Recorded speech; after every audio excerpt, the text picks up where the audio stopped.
바다 한가운데 한 남성이 허우적거립니다. 그때 구조대원이 빠른 속도로 거센 파도를 가르기 시작합니다. 삼킬 듯한 파도에도 구조의 손길을 놓치지 않습니다.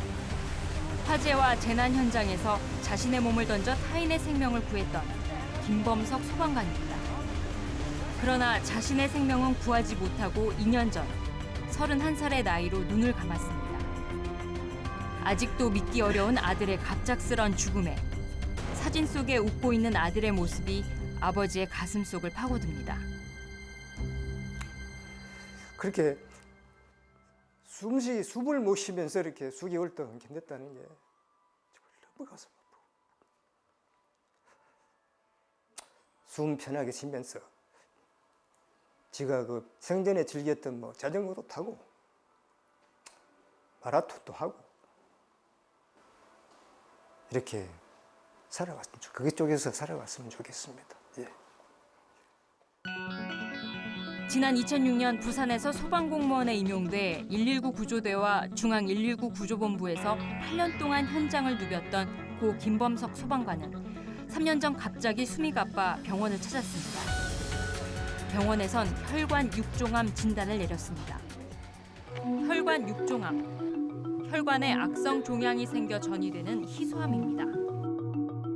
마라톤 대회마다 출전해 풀코스를 3시간 안에 완주했고 산악 자전거, 수영 실력도 뛰어났던 고 김범석 소방관의 별명은 구조 머신이었습니다. 그랬던 그가 암 판정을 받은 지 7개월 만에 세상을 떠났습니다. 화재와 재난 현장에 1000번 넘게 투입돼 350여 명의 생명을 구한 김범석 소방관. 죽음을 앞두고 김 소방관은 갓돌이 지난 아들에게 아빠는 병이 걸려 세상을 떠난 것이 아니라는 사실을 말해주고 싶다며 공무상 재해 인정을 받게 해달라는 유언을 남겼습니다. 아버지, 나는 죽어서도 소방관이고 싶습니다. 병 걸린 아빠가 아니고 자랑스러운 그 소방관으로서 살다가 죽은 아빠로 기억해 줬으면은. 유족은 고 김범석 소방관이 화재 현장의 유해물질과 업무상 스트레스로 병을 얻었다고 주장했지만 공무원 연금공단은 공무상 사망을 인정할 수 없다고 통보했습니다. 희귀한 종양으로 의학적으로 그 발병 원인이나 그 간염 경로 등이 분명하지 않다. 그 화재 현장 등에서 뭐 유독성 물질 등에 노출이 돼서 혈관 육종이 발병했다는 어떤 의학적인 근거도 찾을 수가 없다. 중앙 119 구조본부가 이례적으로 탄원서를 제출했지만 재심의도 기각됐습니다. 아들의 유언대로 공무상 사망을 인정받기 위해 공무원 연금공단과 행정소송을 벌이고 있는 아버지는 아들의 죽음이 명예롭고 이 땅의 다른 소방관들에게는 이런 일이 일어나지 않기를 바랄 뿐입니다. 우리 범석이 죽음이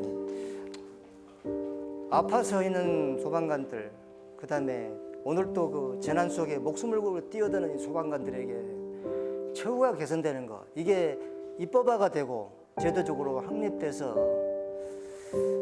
처우가 개선되기를 진심으로 간곡히 바랍니다.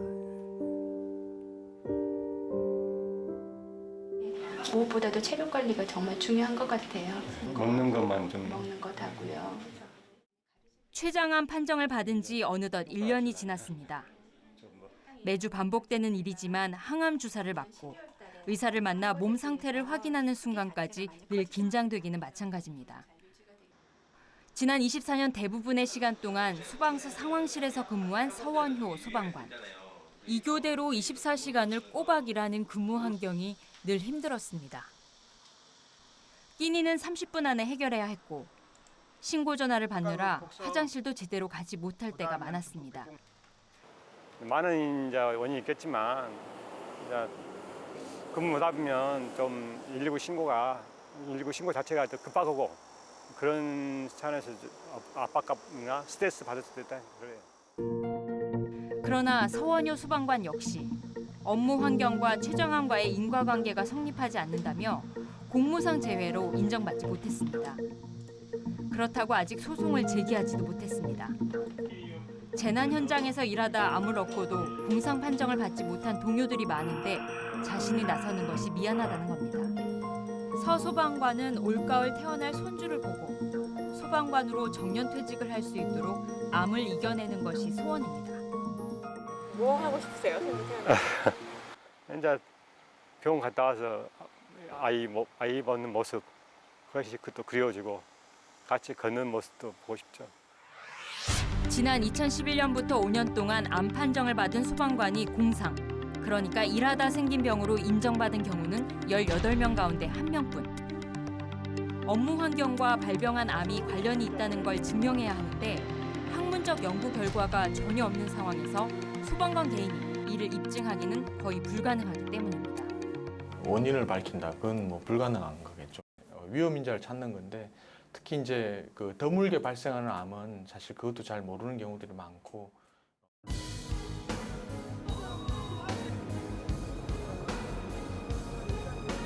현재 암을 포함해 뇌출혈이나 심근경색 등 중증 질환을 앓고 있는 소방관은 400여 명. 가장 위급한 순간에 달려오는 그들을 우리는 어떻게 구할 수 있을까?